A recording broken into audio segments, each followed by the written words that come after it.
Welcome back to the desk, and we have an apple. We do. I didn't put that there. Did you put that there? I don't see anyone around, though. I didn't. Do you see anyone around? I'm kind of scared now. Right, at least we could talk about some League of Legends. That tends to get my mind off of NYYRIKKI things. versus MNM. This is going to be a big one, in my opinion. I think we need to also set like expectations and realities for both of these teams. NYYRIKKI coming into the NLC, it's their first time coming into the NLC. Yes, they're known on second division, still their masters, yada, but it's the first time stepping in to face all those big teams that we also have, academies and not. And the reality is they have not necessarily been performing. They have showed us glimpses of what they can do, but the performance is not there yet. And yes, you can argue strength of schedule or not, but again, we need to see more of them because they've got that early game going, but we need to also see the adaptation and how do they get to those later stages of the game. And I think from the sort of MNM, it's like, you've been relegated, you came back. You've been relegated, you came back. Clearly, we cannot get rid of you. And suddenly, they're starting to perform. And this is what matters for them. They're very tenacious. We'll give them that. Okay, that is a good word to put it in. But the game they won, NYYRIKKI, if we can, it was a solid win. It was not... it was a win. No. The way they finally played to their strengths, to the AD carry, that to me brings that the team finally is understanding where they can play around. Can we see that today? It's very vindicating, I think, for the carries of NYYRIKKI, because these are two players, like we said, they've been around on this team for a while, and NYYRIKKI have sometimes taken a little while to get rolling. We look at the qualifier series into the NLC Div 1 as well. They lost a couple of their first games, and actually then they beat Dusty, they beat Resolve. They ended up very worthy to be in this division. And then on the other side, we've got MNM, who've always kind of been that kind of gatekeeper just on the fringe, but they're pushing beyond that for the first time at this one. I think both of these teams are looking to challenge that reality, challenge those expectations and go that one step further. I think the cool thing about both of these teams is that MNM have that mid-jungle synergy that works so well. Kana and Royal Canin are absolutely tearing the Rift together, and if that's something I wasn't expecting, that was from Royal Canin. I feel like he's come into this particular split because I've been seeing him since 2019, and now finally I see him pop off, and it's really cool to see him play more aggressive styles, especially with the Vex together with the Hecarim. Whilst if you go on the other side where you have NYYRIKKI, you're like, your bot lane's popping off. Azitor has pretty clean laning stats. Only in the previous game was he able to translate them into quadra kills, KDA, mid and late game presence. And then Petoshka, finally, we've seen his Riven being banned so much. So we know he can play the more aggressive top side of the map. Pick Jax translated it as well. So we can see sort of like the two sides of the coin, where it's like mid jungle for MNM versus two sides of the map for NYYRIKKI. I feel like it's going to be that kind of arms race, right? It's just like that ticking time bomb on both sides. We've got to see which one's got the shorter fuse. There we go. We jump into the champion select. We already got a few bans. Going to be the Corki set. Now I know that there's 5 Nidalee bans and 5 Corki bans. I'm keeping that for the next true or false. What about Hecarim? Kana is getting away with it. We still have all the AD carries open, so this could be... I mean, the Sidra can pick it for himself here, right? Caitlyn is open, Jinx is open, Zinzao is open. This is the kind of thing. So obviously, you were casting some Div 2 yesterday. It's one of the thoughts I had during that kind of series of events too, is that if you have both Caitlyn and you have Jinx up at the same time, it feels like one of those old samurai movies where the first team to draw loses, right? You pick one of these bot lanes, you can counter it with some top lane picks, picking a GP and stuff like that. On the other side, we're just deciding to go straight away from these more traditional AD carries, put in just the heavy dive bomb combo. Honestly, I love this. I think here they might choose to go towards Petoshka playing the strong side for NYYRIKKI, even though they're on blue side. So they have decided to put Mishigu on his really strong Ziggs. We've seen Mishigu, his previous performance on the Ziggs, he absolutely popped off. He was playing melee Ziggs, no one was able to touch him, and he has been banned ever since. And that solidifies here that they probably do want to play towards the top side of the map. But now, okay, so MNM, the one way out of this I can see is actually if they can flex the Ziggs into the mid lane, because there's a real problem with the Ezreal Yuumi, where you know you're not going to have lane pressure to actually punish the Ezreal Yuumi, because you're probably going to lock in a Leona, right? Because Ziggs Leona is the big thing. Maybe you can put in a Nautilus. There are a couple of lane pairings there, but there's nothing which is going to upset this Ezreal Yuumi, and then you're going to have to deal with that in the late game, and also deal with the Xin Zhao with the Yuumi on top of them into the mid game. That's a big problem. So I actually here do not mind Lulu next to a Ziggs, because you've got the speed ups okay. next to the Hecarim. You also have a lot of shields to stop the poke coming in from the Yuumi Ezreal, and I'm also seeing Yuumi sort of, you know, take a stroll towards the top side of the map where the Xin Zhao is later on in the stages of the game, where Ezreal can actually sit underneath the tower. I feel like they both have pretty good push in power. It just depends what kind of supports are going to be staying open. The one thing we need to talk about is Kana on Hecarim, because he has been on an absolute roll on this champion. We've heard Gulbok talk about it over and over again of how good Hecarim, Kana is on Hecarim, and right here they're going to have to figure out a way to shut him down. Is this our first action in the NLC? I think we've seen him before. I think we saw him It's the first once, one I've been on by the way. desk, so I'm just like, wow, I get to talk about my first action, because it's such a lane-dominant champion. It reminds me of the old Lucian solo lanes, where you'd have this 5 to 10 minutes of dominance, and then you really need to have made a huge lead at that point. With both bot lanes kind of saying, hands off, let's go somewhere else on the map, having the resources put into an action to set them up for success, it adds that volatility which MNM might want to just get a leg over on that Ezreal Yuumi scaling into relevance is the one. But with the early pick action, do you think they might be able to counter pick him? Do you know where he's going to be, like top or mid? Can he be a flex? You can be a flex between the solo lanes, but the only hard counter to an action is Jax. Jax is the one thing which does really well. Really well, and Patoska literally showed that in the last game, so that's a potential. I'm wondering if that's Bobista in the top lane actually playing Akshan, because Vex is still open and available. Yes. I think Vex is really easy to get into the backline to reach the Ezreal Deal with Yuumi Ezreal. together with a Hecarim, and then Akshan can dive in, and Rakan can also dive in. I don't think anyone gets left behind. The second the fears land on top of each other, then you suddenly have a Ziggs sealing the deal with a huge ass bomb. Anti-dive. This is the thing now. You've got so many anti-dive champions. The Yuumi's going to be stuck on one of these tanks. You've got the Xin Zhao ultimate, which is kind of like the phony front line. It's like for 5 seconds, you don't take any damage. And then you've got the Cho'Gath there too. This is a really hard comp to dive into. I'm really liking this direction from NYYRIKKI. I'm lacking damage. I'm lacking damage from NYYRIKKI. I'm like, your Ezreal is just not going to be enough. I need something, especially if they're looking at Victor or something here. Okay, that that's better. definitely helps. You know what, guys? I'm out.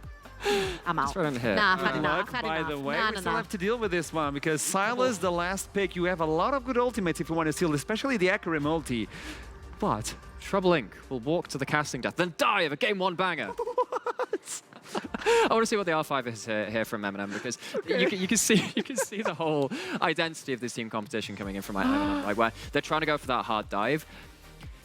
Now, this definitely helps with the Cho'Gath, because if you have this, if you have the Cho'Gath on the top lane, the Cho'Gath actually becomes a source of damage for MNM, where you've got this hard dive, and the Cho'Gath's HP bar is then just dumped onto your poor Ezreal in the back lane. It's dumped onto your poor Xin Zhao, which might die even within his ult at that point. But Bobista has a real chance now to take over this game with these huge showstoppers.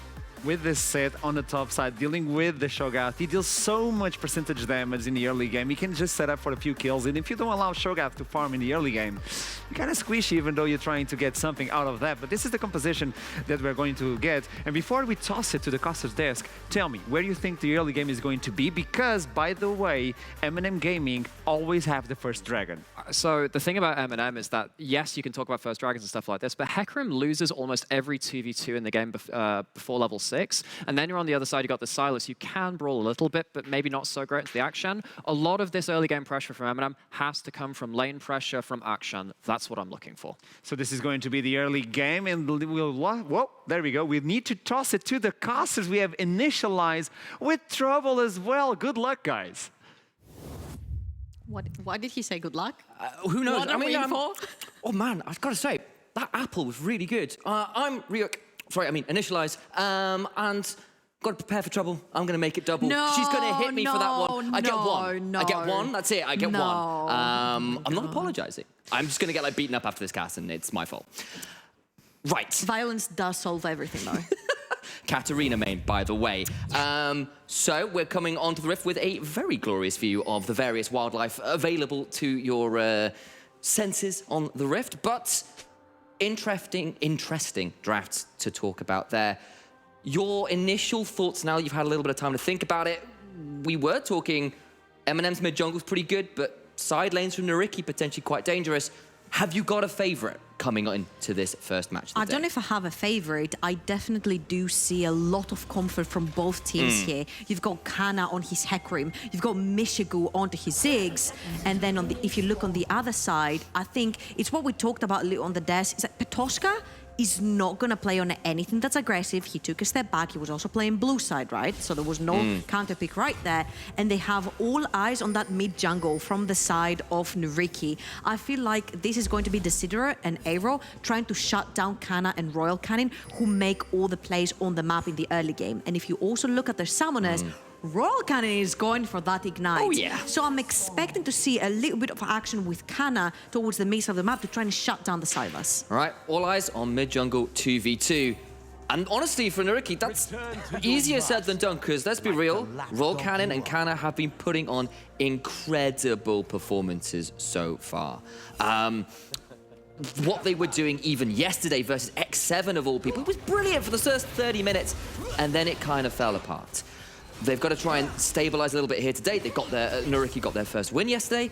See what they can do here against MNM, who've been on the rise. The very interesting thing here is also to take a look at where the junglers start, right? Yeah. You've got both junglers starting towards the bot side of the map, which means that they're going to end up towards the top side of the map. Now, top side of the map is a little bit of a noodle fight. Yeah. You've got a Set and you've got a Cho'Gath. They both kind of want to scale, but the thing is that Hecarim and Set have pretty good setup to sort of shut down that Cho'Gath before he starts getting the stacks, before he starts getting too tanky for his own good. Now, going back to what this Cho'Gath is going to do for NYYRIKKI, it's sort of like what Namera said. You have this beefy line in front of your carries, but I'm like, that's an Ezreal and that's a Sylas, and don't see too much continuity in the damage, which means that that Xin Zhao and that Cho'Gath need to tank for a majority of the time and not die. Whilst if we look on the other side of the map, you've got the Akshan, you've got the Set, you've got the Hecarim, you've got the Ziggs, you have so many sources of damage. It's just leaning towards who's gonna get ahead first. Yeah, and while obviously Abagnale is on the Yuumi, that might add a little bit of survivability. It's still got to get to the point where they've got the items so they can hold it together, and you've called it out already. That is just so much damage to deal with. Of course, I am really excited to see what Royal Cannon can do on the Akshan. He's got the Ignite, you've called it out. He's on this champion that needs to get things going early, and honestly, if there was a player at the minute on this Rift, I feel like he's one of the guys who could do it. Something caught you right? That was a pretty good read right there. If you see, Aero instantly moved towards his jungler because they called for assistance. Kana is so much faster at farming his jungle camps than the Xin Zhao. So Hecarim is faster than the Xin Zhao, so they expected from the side of NYYRIKKI for it to be an invade from the side of Hecarim. Now that they know they've stopped the Xin Zhao from taking the Gromp, Kana can actually move down, take the scuttle, and he can also move to the other side of the map, because if you can see Royal Cannon in the mid lane, he has so much priority, and so does the bot lane of MNM. So Hecarim right here can do whatever he wants, and he's actually going to go towards that Xin Zhao on the Gromp. I mean, every lane shoved in, and Kana's here to start throwing down some more pressure. Desidera is just probably going to have to back away from this. I mean, maybe he can stick around. He's going to be a 2v1 right now. Set's thinking about coming around the corner, but it's just too late, and Desidera gets a hold of it, but I like the pressure idea there. I like the pressure too, and at this point you will see that Desidera started backing, and now he has to stay towards the top side of the map to cover for his Cho'Gath. They might actually have their eyes towards getting Bobista right there or blow his flash, which is what they did. But if you look on the other side of the map, Hecarim is taking everything. Kana has taken top control of the river, he's put a really deep ward into Desidera's jungle, and now he's taking control of the bot side of the map, which means that the whole bot side, Royal Cannon onto that Akshan, as well as the MNM bot lane, can pressure the bot side of the map, which is exactly where Desidera is going to be returning to. So look at Dr. Chaos. He's already in there. He's going to put down the vision. They're going to be spotting the Xin Zhao everywhere that he is. And that control wall going down. Wait, they've just walked past it. They've just left it alone. They're going to see whether anybody else is around, and I think maybe Desidera will come and clear out that ward, and he does, in fact, do that. Phew, breath of relief. I was a bit worried there, but I'm going to call it out. This is another early game in which MNM look really competent, really coherent, and are making solid moves across the map. I mean, first of all, oh my God, okay, our observers are smurfing because I was just about to talk about the vision, and look how much of these red dots you see in NYYRIKKI's jungle. Wherever Desidero walks, they know exactly where he is. Now, the Zinza, of course, is a little bit of an early game playmaker as well. So you want to be getting towards your Sylas, especially towards that level 6, right? Where you can get either the Hecarim or the action ultimate on your Sylas, and you can start making plays. But if you spot down where that Zinzao is the entire time, Royal kind of knows how to play safe, and the bot lane knows how to play safe. I'm tilted, Trouble. I thought that control ward had been spotted. Azator and Abagnale walked over it, and it's still there! Quite upset. That control ward has been walked over 3 times, and it's still there below the red buff. That vision you called out, it's part of it, the fact it's still there, the fact that it's been put down and not cleared away is such a frustration, and I wonder if that's going to come back and bite them. So, right here, I think that we have both teams that actually don't want to throw arms yet. Sure. They just want to chill, they just want to scale towards the late game. And we mentioned how if MNM have enough damage to burn through all the healing and shielding that the Yuumi is going to do and burst someone down, it's going to be an easier fight for them later on. If that Yuumi gets to stick on a target like the Zinzao or the Sylas and stay alive forever, this is going to be very problematic for an MNM that is pretty squishy overall towards the bot side of the map. Now, what is really important here is to again throw to the people that watch us who's NYYRIKKI and who is MNM, especially since that start of the game is a little bit slower as well. NYYRIKKI coming again from the second division, they've played Tilia Masters, they're known from the second divisions, but it's the first time playing in the NLC with that roster that has gelled together. Now, going back to MNM, they've been relegated, they've come back, they've been relegated, they've come back. They see they're a good spot onto that ward right there. He just summoned 2 people, buddy. He does, however, get the level 6 off that and just get to walk away. Yeah, he does get the steal away, and credit to Desidero there. I think he got away with that one. He's go back and thank you. That ward, honestly, it's gone, finally. I think that was a little bit of a whoopsie from the sort of MNM. You have committed time to walk your Akshan towards there, walk your Akshan towards there, your Hecarim is there. Not securing that red buff is a little bit of a whoopsie because you could have set that Zinza further behind. But as you can see, it's now Kana who is behind in tempo. He's still level 5. He's gonna get level 6 off of his own blue buff, whilst Desidero is already clearing up his Groms and he's looking for that level 6. We've talked about possibly towards the mid lane of the map where you've got the setup with the chains and with the Sylas. Possibly, if you see the Hecarim as well, still that ultimate have that engage. Okay, I mean, there's one of the strongest ultimates that Sylas can steal. And straight into mid lane. And look who's there with him. Jinzao decided he's become a pet owner, got himself a cat in the book.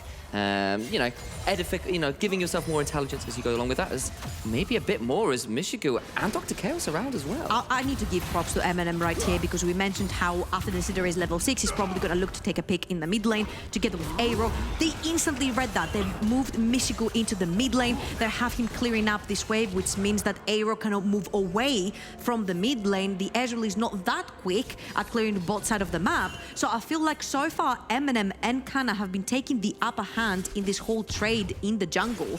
The bot side of the map, there is nothing. You can't dive Mishigu because he was already in the mid lane. He has also spotted them. Though.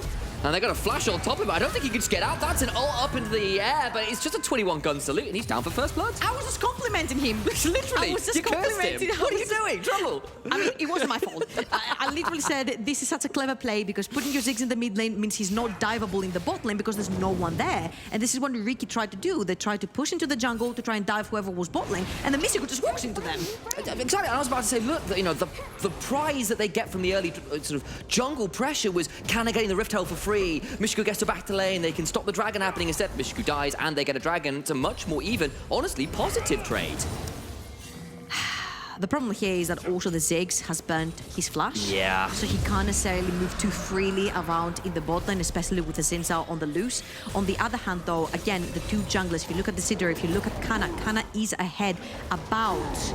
He'll be 20 CS ahead at this point. You see 3.2k versus 3.3k. Of course, Zinzao also has a kill to his name due to Mishigu going down. But Kana overall has been ahead, and there's a big wave building up on the top side of the map. Maybe they could also consider diving Betoshka, or even better, taking his flash. They can certainly give it a go. Of course, Cho'Gath, if you can land things like the Rupture, if you can land things like the feral scream. You've got ways to turn around those dives, but looks like Hannah's going to instead turn back towards that skull grab, pick that up instead, and maybe look to use this Rift Herald somewhere, and maybe link up with Royal Cannon, who's now heading up into the river as well. Honestly, I would like to see Kana drop the Rift Herald close to the Ziggs because it's going to be so easy, especially with the satchel charge, to take a tower down really quickly. You just put a lot of, a few hits, like Patoshka's going to take a few hits here. And there's a showstopper afterwards. No way, no how Patoshka goes down, and that is an evening up of the kill score. Not going to put the Herald down, though, just go for the reset. Yeah, I think the reset here is really good, and you just run it down towards the bot side of the map, and you try to get your Rift Herald around your Ziggs, again, where you can take the tower really quickly. Now, going back over the replay, we have seen Kana going around the tops of the map, which we said at the, in the early stages of the game, that there is a bunch of setup together with the set and the Hecarim. You saw how much CC that Cho'Gath was under, and of course, when you don't have a bunch of defenses, when you don't have a bunch of these stacks already on you, it's going to be really rough to survive. Positives for Patoshka, he did have his teleport available to get back into lane, so he hasn't missed on much, and he also did not burn his flash, which means a reoccurring gank happens. Patoshka will have his flash available to try and get away. Absolutely.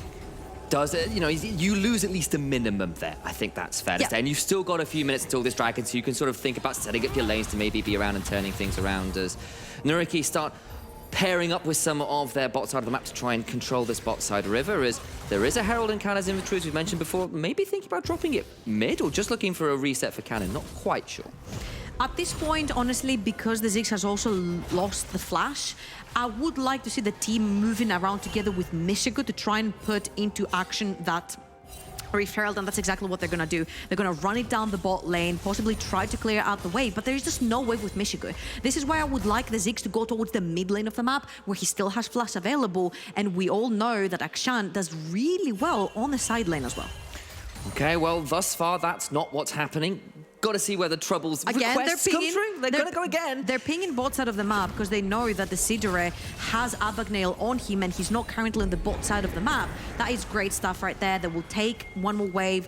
The Ziggs will push and they will also sit in that bush. Now, I don't think this is a great move if they want to dive, because Eivor still has his TP available. But again, that combo with the Ziggs and the Rift Herald charging the tower is just very deadly for the tower. It disappears, in fact, is what it is. You know, it's like, obviously, it's one of those things that Herald goes up in priority the more if you've got the Ziggs, just because of the extended execution range. And they get that first tower, it extends the gold lead. They've got their about 2,000 or so gold as it stands.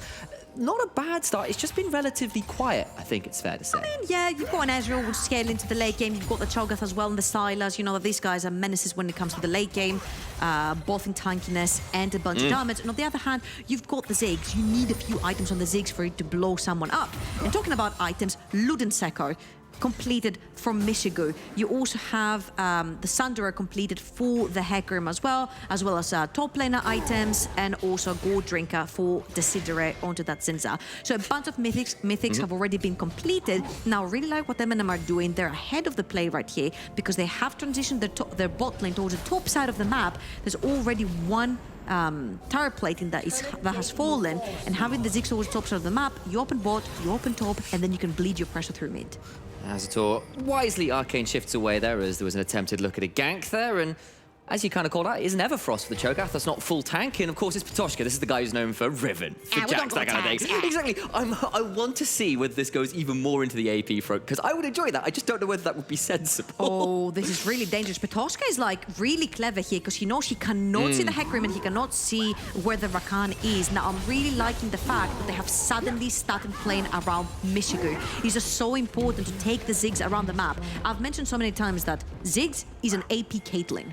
He loves pushing the lane. He loves taking towers because he has the ability to take them down really easily. Now you can push a bunch more waves on the top side of the map and then reset and go towards that dragon area. Now I think what they're going to do here is obviously they're going to sacrifice the dragon because it's already up. You don't have time for a reset, and you also have the entire top side of the map already warded and ready and available for you. So that was a pretty good push. There's a bunch of minion waves that went towards Michigo, and then he will also be able to go back to the fountain, possibly buy his boots here, because you will need that extra movement speed versus the Silas and versus the Cho'Gath, of course, and then transitioning towards the middle where you've got another Rift Herald going to the hands of MNM. Absolutely, and all the while, you saw that dragon did go down, but then that rotation up to the Herald, it's a pretty well-timed shove on top side, all things said from Hex MNM. Gates. And it is Hex Gates time for the additional space of group teleporting. That is a probably very dead set, but Babista doing a pretty good job with the shield there. Still goes down. Dezidre did have to burn the flash though, but clean stuff from NYYRIKKI. Honestly, that was a 4-man dive. I see a flash, a heal, an ignite, and 4 ultimates burned. Yeah. To just kill a set. And Babista does still yet to keep his flash. I'd say this is a big W from the side of MNM because they get that mid lane tower for free. And if I'm not wrong, they could very easily try to get a second charge because it's just Babista in the mid lane. There's no one else to defend that. And there's Dezidre and the Yuumi as well to try and turn us around. But because you said there's no ultimate, they just burned the bot and they're both just gone. That's them dead. They overdive, they overforce, they can't defend it. That and they should lose be a mid-lane. tier 2 mid lane as well. That is so, honestly, start to finish, this is such good macro coming from the side of MNM. Whoever the shot caller is, props to them because MNM have been playing around Michigus Ziggs so well. Taking bot side, done. Taking top side, done. Taking mid, done. You see that the entirety of NYYRIKKI down the bottom, we just mentioned they burnt everything to kill Babista. So the second Dezidre walks in with a cat, no ultimates available to them, they instantly go down, and they also gift wrap that tier 2 mid lane tower over to MNM. Now this is going to be very dangerous because you're like, you have a Xin Zhao and you've got a Cho'Gath, so you could technically face check, but you can't because they're not tanky enough yet. If you run into a Hecarim and a Rakan, you're gonna get locked down for ages. And like, this is the MNM that you've said has gone down and up and down and up this this league is a new so much. beast of And an it's a MNM. completely new beast, and I am really, really enjoying what we're doing. Yes, the last few games have actually been quite action-packed for them, all about the mid-jungle and the dives and getting those snowballs rolling. This is a different look of cleanly snowballing a game with the Ziggs. We were a little bit nervous, or at least I was, about potentially being a little slow, about not moving Babista Ziggs early. And Is he ice skating? He was ice skating for a little bit. Brilliant. I mean, I wish I could ice skate like Set like that. I wish I could play the League of Legends like MNM could right now, because I have been really impressed. Their game versus X7 yesterday was inches away from a beautiful, beautiful upset, and I feel their 2-3 record is a little bit unfair to them after that first week. If I could make a comparison here, a very light comparison. Okay. This reminds me of 2021 Rogue from the LEC. I see where you're going with this. They dominate both sides of the map, they bleed the pressure top, they take mid, and then slowly but surely they're choking you in your own game, and then you're suddenly 4,000 gold ahead that MNM is right now, and you're like, how has this happened? But if you look at the map, 2 towers are missing from mid lane for the side of NYYRIKKI.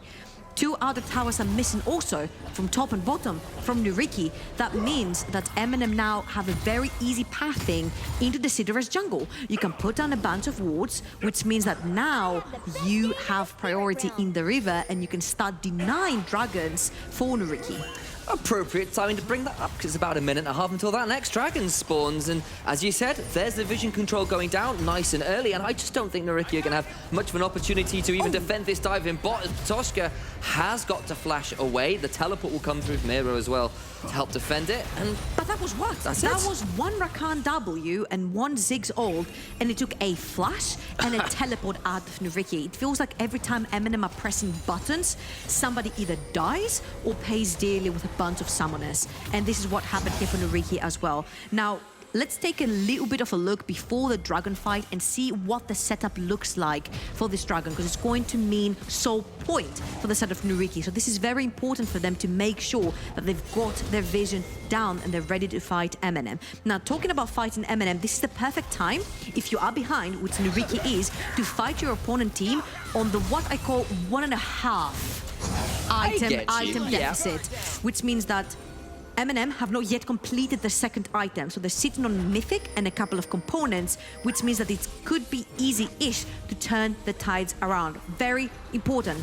Moonstone completed for Abagnale onto that Yuumi.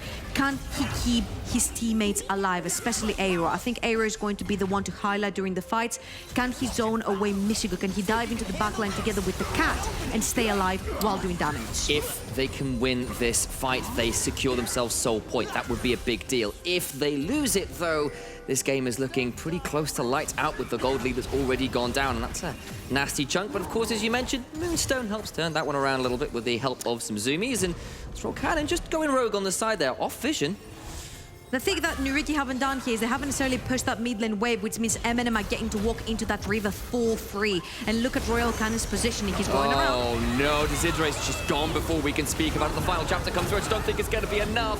3 dead already. Dragon resets and Patoshka will be felled as well. That is a clean ace. Nothing to write home for NYYRIKKI there. They're gone. That is a clean ace. That is a clean game from MNM. It's honestly A to Z. They're pushing the mid wave so they can easily enter through the jungle. You see, Royal Cannon came from their red side, and there were another 2 members coming from the blue side, and then there were another 2 members coming in from the river. So they were all over the place. And who goes down first? The one who holds the smite for the side of NYYRIKKI. So if we see this one more time, you see that Dr. Chaos is going to go towards the right side of the map where Desidere is, but Bisa has already walked forward, so he is zoning away the carries from NYYRIKKI, and Royal Cannon is coming from their own jungle. So they don't necessarily know where to focus first. The jungle goes down. Abagnale, we said, is that Yuumi strong enough with just the Moonstone to keep people alive? The answer is no. MNM are going to deny Soul and take Baron. And with so many towers down, I'm thinking that this Baron is going to be used very wisely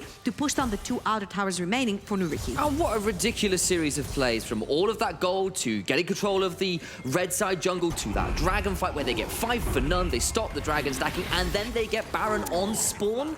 Ridiculous series of play for MNM. They're up 7,000, 7,500 gold, deservedly at this point in the game. Yeah, and I'm wondering again, where is NYYRIKKI's damage? Because I don't think the Ezreal is going to be consistent damage enough to take members down. I don't think the Sylas is enough to dive the backline and survive when there's so much lockdown CC on the side of MNM. And I'm just wondering, is this NYYRIKKI composition, like we mentioned on the desk, enough? Has it got enough of damage output? They're gonna try, and that's Michigo who goes down. Massive shutdown that's picked up by Yuumi, but now Dr. Chaos needs to think about escaping. Aero taken pretty low, but remember, he's got the Yuumi on his back. Zoomies will help turn this around, but Desidere falls, and Cannon is coming around the back. He's heroic swinging, and yes, you're right, there's Babista. Canna on the killing spree, and the hooves keep thundering forwards. Azatol will get out of danger with the arcane shift, and I appreciate the attempt, NYYRIKKI, but it falls flat one more time. They just don't have the damage. You called it already. Well, they need to kill Michigo, but then Babista arrives and everyone else arrives, and it's just not enough. They overcommit, they reach out underneath the tower, and then the rest of the MNM squad come into the rescue. So yes, Michigo ends up, ruining a little bit his KDA right there, but again, the same issues underlie still. They're gonna use that Baron. You see Babista was on the bot side of the map. He was trying to figure out, he was trying to push out wave to try and get in another tower, but what successfully NYYRIKKI has done is stop the push, which means that this Baron is completely nullified from taking any objectives from the map from the side of MNM. Really good engage right there from Desidere. They catching off Michigo off guard, and also Dr. Chaos almost goes down. Now, you see that Babista was actually building the waves in the bottom of the map to try and push in this tower, but the second that Royal Cannon also joins the fray, he's just so strong. He's such a tank killer, especially on action with Kraken, that the damage output was just too much. NYYRIKKI had to back off. They knew that Babista also has flash, so it's very dangerous if you flash in and grip someone. It feels a little bit like that scene in Jurassic Park where you've got the T-Rex chasing you after you in the Jeep. It's like, oh my days, there's this set, this is Hecarim running at Mach 5 behind me. It's like, this has gone very wrong very quickly. And I appreciate that NYYRIKKI went for the attempt, that they tried to stop the Baron push before it begins, that they did actually find an okay engage. It's just, it's possibly a little bit too little and a little bit too late, and that's a bit crazy to say only 20 minutes into the game, but it is such a significant lead. I know, it's like about 8,000 gold in MNM's pocket, and again, MNM is just gonna keep getting stronger. The Ziggs now has 2.5 items, same for Action. You see how tanky suddenly Bobista and Kana are with the addition of Sterak's as well. And I think Royal Cannon right here, they think they have him I think he's in trouble. surrounded. Yeah, he's gonna be getting a little bit of support. That's Kana coming through the mid-jungle. Of course they're here. And he's out, he's throwing down a comeuppance as well. No, he's stolen from Silas. That's appropriate, isn't it? That's gonna be 2. Well, 1 for 1, actually. I apologize. Aero now on the backside of this, trying to see whether he can find some miracles, some magic to work with. But that is the quickness. He's gonna get knocked up and knocked down. An aura of dread. I think that's been going through NYYRIKKI's heart already. One final bouncing bomb secures it, and another play is turned around. I can't fault NYYRIKKI for trying to make a pick onto Royal Cannon right there, but the entirety of MNM were building up their way towards the bottom of the map. Bobista also had his TP up and available. I think this game is almost as good as gone unless NYYRIKKI can somehow find a miraculous pick on both Michigu and Royal Cannon and leave MNM with no damage dealers. I don't really see a way of this turning around because Bobista looks big, he looks like he has a lot of HP, but he's so squishy because he's gone towards that AP round. It's not like Set and Hecarim are known for having low base damages at this point. You know, it's all well and good getting rid of those guys, but if you lose all of your health bars doing it, then maybe it's trouble. But here we go again. One last attempt, and that's a stopwatch. That's a stolen quickness, but it's already 5% HP. He gets out for now, but it's a flash from Bobista. Not going to quite get it with that Haymaker. But Royal Cannon gets it from across the wall with the comeuppance. Now Dr. Chaos heading forwards with the grand entrance. A knock-up from the Rupture from Patoshka. And I think he might fall down as well. A heroic swing forces a flash away from the giant void monstrosity, and another play is just a little bit too far. It's feeling more and more like desperation. I was about to say that was a little bit of a desperate play coming in by Aero because I could see it if Yuumi could follow you with a teleport. I'm like, fair enough, you do have backup. But Abagnale was just running all the way to this fight, and you're TPing into 3. You see where you TP, you have vision where you TPing in, and he just instantly had to pop on his stopwatch, and from there on out, his team could not follow up. Again, Patoshka is just not tanky, and the Zinza was not able to sit in the front lines, and by the time Yuumi is there, the fight is as good as dead. It's over. I mean, it's not 100 to 0, but it's 100 to 5%. Like, that's off basically the duration of one grand entrance from Rakan. Your health bar is just gone. It also felt like that is your sole point on the Dragon. You should not be throwing your chances of a fight away like this. I don't know if Aero saw an opening right there and he felt really strong, especially now that he's completed his second item, to just go in and 100 to 0 someone really quickly. But it's just so difficult when you've got Dr. Chaos and you've got Bobista with so much CC in their hands. All right, Analyst hard mode trouble. Oh no. NYYRIKKI are, as it stands, nearly 10,000 gold down. Not quite, about 9.5. Yeah, 9.5. They've only got 2 dragons. Exactly, it's only 26. Yeah, exactly. Okay, let's give them that. They have no control across the map. They're down 4 turrets to 1. What on earth do you do, aside from praying for a miracle, to come back into this game? Is there any angles? You figure out what you're going to play next Monday? No, there is no silver lining from trouble. I'm just saying that is about as dead as brutal as it gets. It looks a little bit grim because the only time the play worked is when Michigu overstepped in the mid lane, and then they caught him off guard with the Sidra playing the front line. Now, of course, the Yuumi has almost got her Putrefier up and available. She's got her Moonstone. It's been stacking. You can sit onto the Sylas. All eyes on Aero. He has the Hecarim ultimate as well. But also MNM do see that the Sylas has the Hecarim ultimate. You don't necessarily want to fight into this. The problem is that the only member that were able to cut off from NYYRIKKI was Michigu, and now he has Flash. Yeah, okay, I'll call out. It's not a silver lining, but it's like a tin lining. Oh. Azator has 3 items now. Maybe he can pull some miracle work.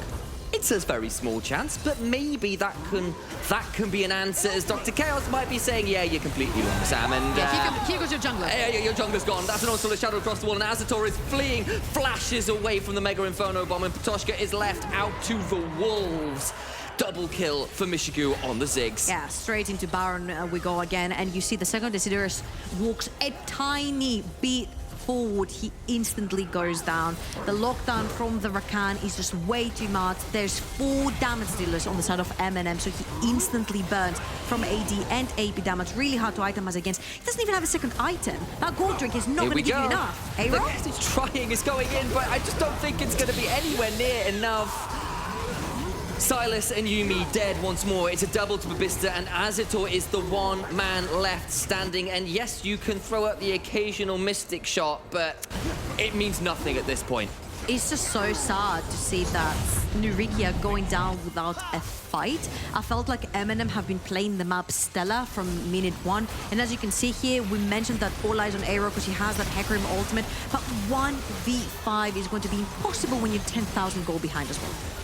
It's only 2 items. It's not a death cap. It's not 4 items. It's not 40 minutes in. He's so squishy. Exactly. This is just not... You don't quite have the damage yet. You don't quite have the stats to tank through that yet. And I'm not sure you ever will in this game because, yeah, now it is over 10,000. Now it's more like 12,000. Now it's a second Baron. And I think MNM are quickly closing in on a very convincing victory.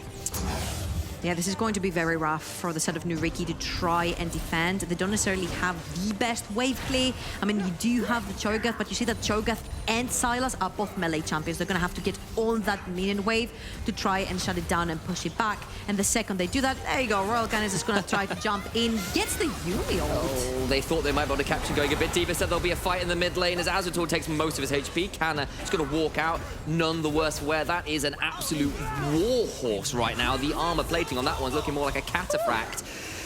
So much damage coming across from that true shot barrage, but again, it just doesn't mean enough, and Patoshka's left to deal with Babista. He doesn't want to do that. That's not bad from Aero at the back end of this. That's a shutdown winter turn, though, as Royal Cannon bring him straight back to life. It's just not enough. The teleporting down bot to Zidre falls as well, and the moment of feel good there is immediately undone by the action. It's just over. That's action, baby. You kill my Ziggs, I'll kill you. My Ziggs is back up and available. He'll TP in. I think that was stellar stuff coming in from MNM. That was class play. I think after week 2, they're continuing their clean playstyle. And honestly, I would love to hear the interview after with Asheron because Huge. I want to know who is shot calling, what is happening in this team that has made such a huge shift from week 1 to week 2, because MNM, that is clean sheesh.